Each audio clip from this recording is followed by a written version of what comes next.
Hello and welcome to another episode of Walking Through Infertility. My name is Juliet Imo. Here on this channel, we'll talk about everything infertility. I share my experiences and also try to get people in to come and share their own experiences. As well as sharing our experiences, we'll try to get in experts who could also increase our awareness and our knowledge on whatever issue that is related to infertility. We'll also look into bringing in mental health specialists, counselors, therapists who come also to join us to talk about how infertility impacts on our day-to-day lives and on our mental health. So stay tuned and subscribe if you think this is something you need. Subscribe to the channel, share the links, leave a comment, like to help with the algorithm so that this can reach many people who would need it. This is something I'm asking from you. Kindly like the videos on this channel and leave comments that could bring people over to watch, because I strongly believe that this video would have impact, positive impact on some people who'd really need to hear my story, hear the story of other people, and as well as the contributions from experts who will be joining us here to share their knowledge. Thank you very much. So today I will be taking you through my journey post my fourth fresh IVF and second frozen embryo transfer. In 2011, I had gotten to my wit's end. I didn't know what else to do. I'd done everything I figured I could do. I remember sending my period to Greece to test if there's anything that is locking inside my womb that is not being detected by just normal blood work. The doctor figured that doing a test on my menstrual blood could help. So we did that. It came back that there was nothing wrong in my womb, no pathology, no infection, nothing was found in my womb. So then the reason why we went through this route is because we're trying to figure out why my embryos were not implanting in my womb, or why I was bleeding some days after the embryos were transferred. So nothing was found in that regard. The next step that was taken was my blood samples being sent to the US to check the level of my immunity. The doctor's logic was that there is a possibility that my immune system was fighting the embryos and seeing them as infection or something that they needed to suppress or take out of my system.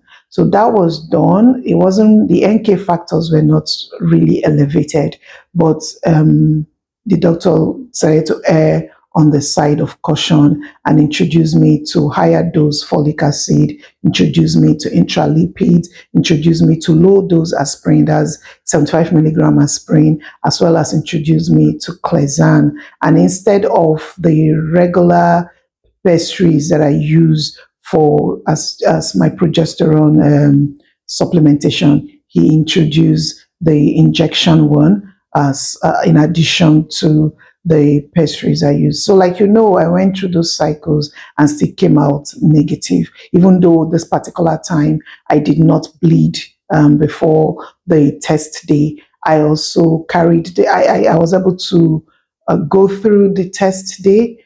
On the test day, because I didn't bleed, I was so sure that I was going to test positive, but I still tested negative. So after that, I didn't know what else to do, because in my own logic, I'd done it all. I went through supplement. I mean, I was taking supplements like a mad woman. I was sure I was doing more than 75 pills a day, tablets a day. I followed something in Fertility Friends. There's a lady, she's called Angel. So there's something called the Angel Protocol on Fertility Friends. And I did all of that. I was taking zinc, I was taking protein shake, pure protein shake, by the way. I was taking zinc, I was taking B12, B6, folic acid, the regular fertility, sorry, what's the name again? Oh my goodness. Well woman, conception. I was taking all sorts. I can't remember all, but they were crazy. I was taking different types of evening primrose, selenium. Oh, goodness. Anyway, I put in all the works for that particular cycle, both the fresh and the frozen, all to come to the fact that I I still came out negative. So at this point, I didn't know what else to do. After chilling for like 3 months, I decided to pack my load and come back to Nigeria because all this while I was in the UK. My husband was in Nigeria. He used to visit. So I was like, if I can't achieve the pregnancy that brought me to the UK, then I might as well go back home and at least build my home, stay with my husband, and then build memories, if nothing else. I mean, I can't lose both ends, can I? So 2011, April, I returned back to Nigeria. I didn't do anything about fertility. 2011, 2012, I joined the TTC forum on Naira Land. That was when I discovered TTC forum on Naira Land. And then so I know I talked about the story starting sometime in 2012. I did all them. That was when I met Mama Helen. In one of my episodes, I talked about Mama Helen. It was through Fertility Friends. So that's the whole discussion about, sorry, it's not through the TTC forum on Naira Land. So that got me again thinking about doing another cycle. So while I was there, the discussion, somebody talked about how she was able to achieve pregnancy after failed IVFs for like 4 or 5 or so failed IVFs. So, and she mentioned the hospital she used at in Olive Branch or so in Lagos, in Lekki. So I left Port Harcourt and headed out to Lagos to meet Dr. Emeka of Olive Branch. Also, we started the process there. I told him I needed to do intralipids. Of course, I had to, since all of those supplementation and intralipids, Clezan worked for me in my last cycle. I decided to do the same thing in the same cycle. So this time around, I decided to do short protocol instead of my usual long protocol. So I did a short protocol. In the short protocol, the difference between short protocol and long protocol is normally long protocol, you start taking down regulation shots so that your period wouldn't come, to keep your womb quiet, and then to ensure that there was no endometrial lining and all of that before you now start um, stimulating. In short protocol, you start stimulating from the onset and then take a bit of down regulating just to ensure that there is no, I might be getting this all wrong, but anyway, short protocol, there is short protocol and there's long protocol. Short protocol, you start when you're with your period. Jeez, sorry, I will find more information. I try to take this from my memory. I try to share my story from memory instead of really researching because it's my story, and I try not to bring in external influence. So whatever I remember as I tell the story, I will share. The one I can't remember, I might put the information when I want to upload it. So forgive me, but there is long protocol and there is short protocol. Short protocol, long protocol, they try to quieten the system. So they take control of your natural system by quieting it and then stimulating. And they start it by giving things like progenova that helps, giving shots to dry up, to kind of throw you into temporary menopause, if I can use that word. But in short protocol, they don't try to take over your system. They work with your system to stimulate your ovaries. as at when it was supposed. So normally the long protocol is longer, the short protocol is shorter. So I decided in this particular cycle, which is my fifth IVF cycle, to do my fifth fresh IVF cycle, to do a short protocol, because I was like, maybe long protocol is not for somebody like me. Let me try short protocol. The doctor agreed, and then we started the process. Everything was going well as usual. And again, one thing else, normally with for the short protocol, you don't tend to produce as much eggs as you would normally produce with a long protocol. But right now, I was more interested in quality eggs. Give me the eggs, even if it's one, let it fertilize and let the embryo grow. So I really didn't want all them plenty eggs anymore. I didn't think it helped me in any way. So the short protocol started. I was on intralipid and all my supplementation. And so when I did my my egg collection, I can't remember the number of eggs I collected anyway, whether it was 4 or 5. It was fertilized.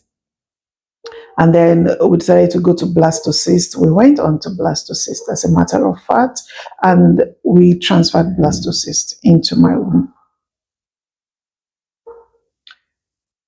I came back after like some days, I stayed in Lagos for like 3 or 4 days after the transfer to ensure that if there was time for implantation, it would have been planned. I think I stayed for like 1 week. I think it was 1 week. Then I came back to Port Harcourt. I did not bleed this time around.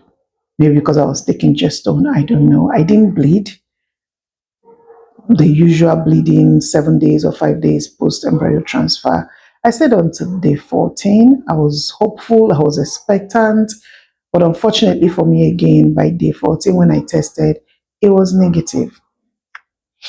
The good thing about this was the only good thing that made me not to dwell so much on this particular failure or negative experience again was I was starting a new job. I was moving into a new company. So it's like I did tested today, it was negative.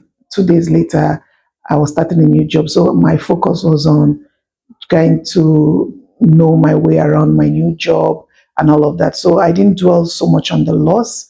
I counted it as one of those things. So here it goes again. Fifth IVF, first in Nigeria, still negative. So me getting my new job all of 2013, after that particular incident in March, I didn't do anything again. I just kind of rested, tried to see if I could conceive naturally, was still doing supplementation, taking folic acid, and working towards conceiving naturally. Well, unfortunately for me, I didn't conceive naturally. So me not conceiving naturally brought up questions. Why? I mean, every month I get to see my cycle. It's obvious that I have eggs because I've been hyperstimulated and eggs were brought out. So it wasn't as if my ovulation used to be empty, because that's something I've also heard. I've heard that you really never can tell if, even though you're having your regular menstrual cycle, there's a possibility you might be having a regular menstrual cycle but not producing eggs. I've heard that in the course of discussing with doctors. So some doctors actually feel that the only way you would know whether there is an egg in the cyst that is growing, or in the follicle that is growing in your ovary, is if they were aspirated and eggs were found in them. That sometimes you might develop follicles and yet the follicles might still be empty. So the fact that you see your cycle every month, according to what some doctors have told me, I didn't do any research on that, does not necessarily mean that you're ovulating or that those follicles actually contain eggs, because sometimes the follicles could be empty. That's something I've heard. So me trying to conceive naturally was all based on the fact that I've found out using my true IVF that I actually produce eggs. So I focused on trying to conceive naturally again. I harassed my husband. I also started giving him supplements again, and I used to like do follicular tracking. Okay, is now. I think one of those periods I actually try to do regular follicular tracking, go to the sonographer, check and all that, measure the follicle size, and then try to get my husband to be around for when I believe it was time for ovulation. Anyway, so throughout 2013, I didn't do anything. 2014, I decided to try another hospital, this time around in Port Harcourt, Gynoscope, because I've also heard good things about them. So I went to Dr. Jude, told him my story, and then we decided to try. This time he said we should do long protocol. We went back to long protocol. On my own, I was supplementing, doing intralipids because they had worked for me previously. I had eggs. I can't remember how many. It was the embryo, who had embryos, and we did a day 5 transfer. Unfortunately, again, for me, it was a negative. I completely don't know what my problem is. I don't know. So this was my 6th IVF, still a negative response. Next year again, I went for another one, used another doctor. This time around, it was well woman, or care woman, or well woman, care woman. It was care woman of Peter Dele Road. Nice experience. I told him my story. He agreed to do intralipid. He even agreed for me to do the aspirin. Of course, before I start IVF, you have to do all them hormonal checks and all that. We did my AMR, the AMR or AMH to check. I mean, I was getting older then. 2014, I was 40 years. So we did all of that. I did egg collection. Aha, something. So for my 2015 cycle, I got somebody, family member, who was pitying me. She offered to do surrogacy for me.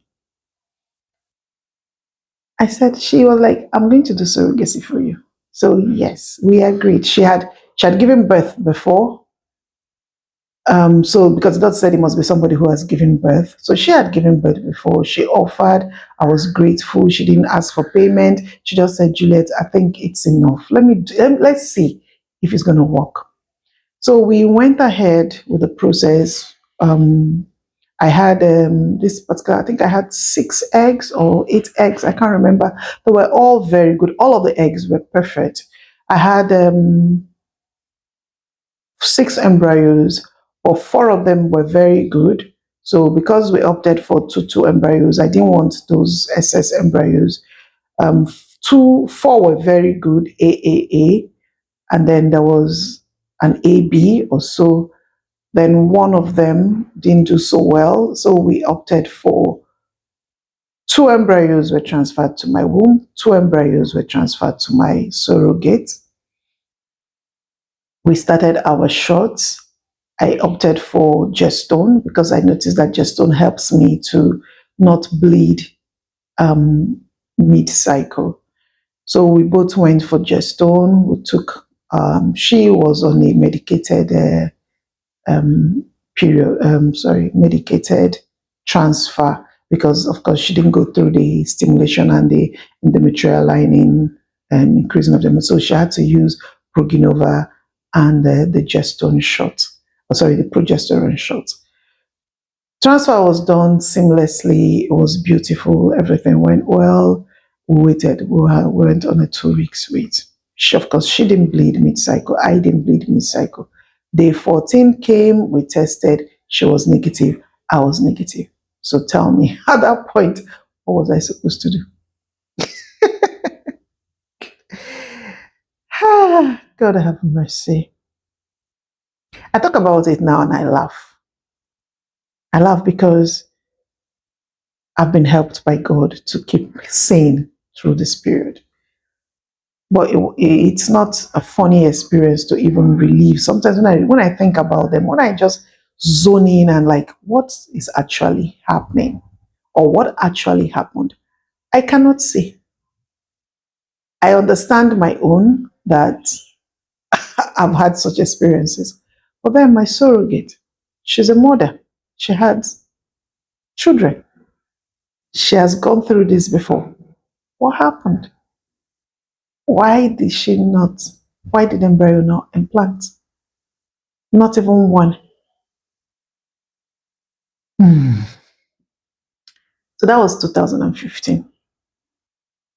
I said I was done. I'd done everything in the book. Yeah, at the time, I even contemplated going for acupuncture because I heard it helps. I ended up not going. I heard about reflexology. Reflexology, is that the word? I wanted to go, but I didn't go. I don't know if I had gone, it would have helped in any way, but I did not go. I did womb massage on my own with castor oil and hot water bottle because I heard that during when you're trying to stimulate the ovaries, it helps. Massaging the womb with castor oil, just gentle massage. It's not like the one the Joe women do. Gentle massage in a circular motion with a warm water bottle on it. I did all of that. So I don't know if it helped in any way to give me better eggs or good quality eggs. I don't know. I did a protein shake. There's this protein shake you buy from Boots, pure 100% protein, no additives, nothing. I used to do that. I will eat eggs, just to have more protein in my body because I read somewhere that protein helps in egg to build, to give you good quality eggs. Then, of course, all the supplementation, selenium, I can't remember the names, but I did all vitamin C, zinc, B6, B12, B complex, folic acid, bobo tibu. I did all of this so that I could have better chances at having good quality eggs. So 40, now, when I did 2015, I was 41. I'd done, and I was like, what else? I mean, I'm getting old. What else? So I didn't know. I said, okay, I was done. I didn't do any other cycle again. Something beautiful happened to me since 2015. I'll talk about that in another episode.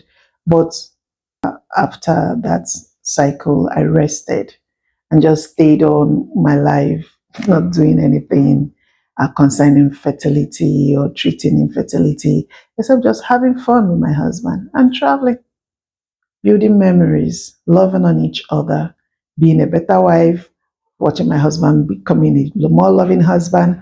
So, in spite of all of these challenges that we were going through, our marriage was thriving. And that is something I do not take for granted. Because I've seen situations where women who or couples who are having these challenges really it affects their marriage. But for to the glory of God, our challenges with infertility did not affect our marriage in any way. And for that, we're very, very grateful. And I pray that women and men out there who might watch this video will come to realize that it's not a one person issue. You have a problem with infertility, don't blame it on your husband, and truly don't blame it on your wife. Put your hands together, hold hands together, and walk through this as a couple in love, please. So, anyway, in 2019, I decided to do one more last cycle. And this time around, it was more like, I know after 45 years, fertility doctors don't like using your eggs again. So I decided to do this one with my eggs. And then if I was going to ever use donor eggs, it would be post that cycle. So even at 45, the doctor tried to stop me from using my own eggs. I said, don't worry, this is my closure. I want to use my own eggs and see if my last chance of conceiving through using my own eggs. So I didn't opt for the donor egg. I said if I needed donor egg, I will come back the next year. So I went on and did my cycle. We had only 3 eggs, of course, it's too expected. The 3 eggs, I had 2 fertilized embryos. And then, unfortunately, I was called and I was informed that I had 2 embryos and that they will be monitoring the embryos, that I had fertilization and 2 embryos fertilized. They got 2 embryos out of the 3 eggs or 4 eggs they collected. So, and they were going to let me know. I said, okay, good one. Then 2 days later, the embryologist called me to tell me, unfortunately, that the embryos, that was arrested development. What this means is that the embryos did not grow further than the second day. By the third day, there's supposed to be more growth and all that to see that the embryos were either dividing their cells and expanding to become blastocysts. But unfortunately for me, at day two, after day two, they arrested development, and that was the end of this particular cycle. So I didn't go on to embryo transfer, which was fine with me. To tell you something else, even before that I did this, they got their counselor to call me and talk to me, try to stop me from going with this particular procedure. But I declined, and they said I was going to do it. Don't worry, it's me seeking closure. And so when it happened, I was fine. This counselor called me back to talk to me. So that's also a good one. It was Bridge Port Harcourt. I think they're very professional, and I'm not, I'm not, I'm not. What's the word? I'm not advertising for them or anything, but I think I liked their. They reminded me of the UK hospitals. There were some things they wouldn't do, some things they wouldn't do. And then, of course, getting a counselor to speak with me was also a good one. I didn't experience any of this in all the hospitals that I used. This was my fourth hospital in Nigeria now, and I didn't experience any of this in all the hospitals. So they're very professional. And in Bridge, there are some things they wouldn't do, which is a plus for them. And I'm very glad that a Nigerian hospital is actually taking out time to do certain things. Unfortunately, in Nigeria, we don't have a body like we have in the UK that monitors what happens with infertility clinic. And I think that is something that should be looked into. The Medical Association of Nigeria or the Ministry of Health should set up an independent body to ensure that the fertility clinics in Nigeria follow procedures that are acceptable, instead of doing things that are not really good in their clinics or in their practices. I think this is something that should be looked into. So in 2019, I had my seventh, fifth, sixth, seventh, eighth. Sorry, in 2019, I had my eighth fresh IVF, and that was the last. So far, I've had 8 fresh IVF ICSI and then 2 frozen embryo. In total, 10 procedures to try to get pregnant through assisted reproductive technology. And I did not succeed in getting pregnant. I am still here, taking it one day at a time, still believing for a miracle. I also have a miracle. And then, but the good thing is, I'm okay. Truly, I am. I'm not okay that I do not have my biological child, but I'm okay mentally. I'm okay that I'm well. I'm okay that this did not bring me down. I'm okay that my marriage is still intact and flourishing. I'm okay that I can discuss gist with my husband. I'm okay that my in-laws are not attacking me. I'm okay that I have peace. So in spite of this, I have peace, and I won't trade that for anything.